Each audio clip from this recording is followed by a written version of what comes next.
Furniture Home Store.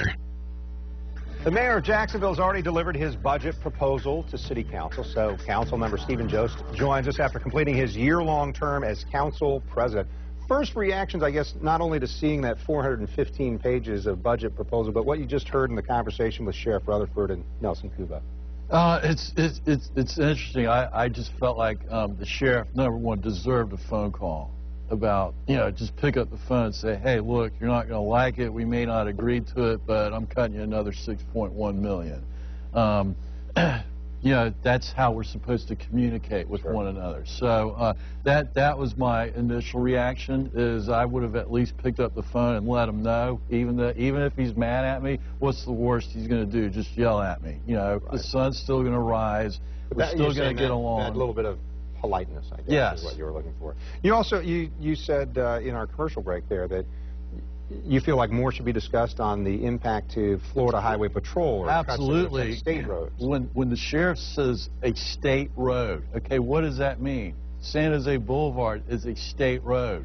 It goes all the way from the St. Johns County line all the way to the heart of downtown. Right. Okay, that's what that means. So everybody in Mandarin and San Jose and San Marco that now has an accident on San Jose Boulevard, which turns into Hendricks Avenue, how long are they going to wait for the FHP to show up? And Florida Highway Patrol, you're seeing some of the video that what they do. They told us that, yeah, they're going to see at least 4,000 more accident calls they need to respond to by this. So it definitely impacts them.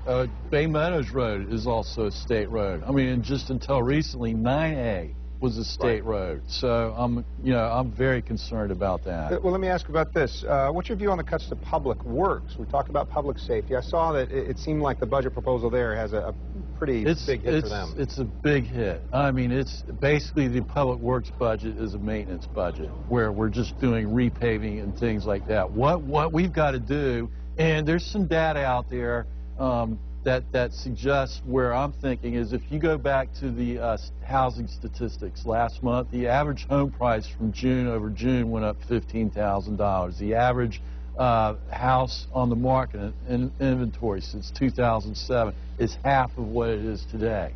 So what you have to ask yourself is, can we defer this maintenance another year or two, because the housing recovery is starting, and when you get the housing recovery going in Duval County, the property rates will eventually come up. That would be the wrong time to hit people with more taxes or more expenses associated with their property coming back, right?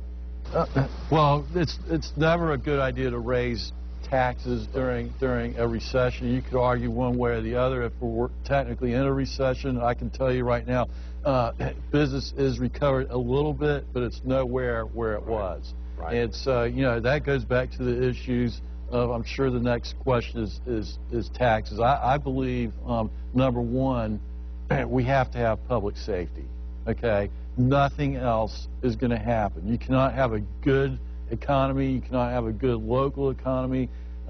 People have to feel confident. When I get in my car, when I go to my business, when people are going out shopping, they have to have the confidence they're going to be protected. And so when you start losing that confidence, for example, I believe it was Deutsche Bank said they're going to move 160 jobs. We're very seriously considering that in the front page of the business section today.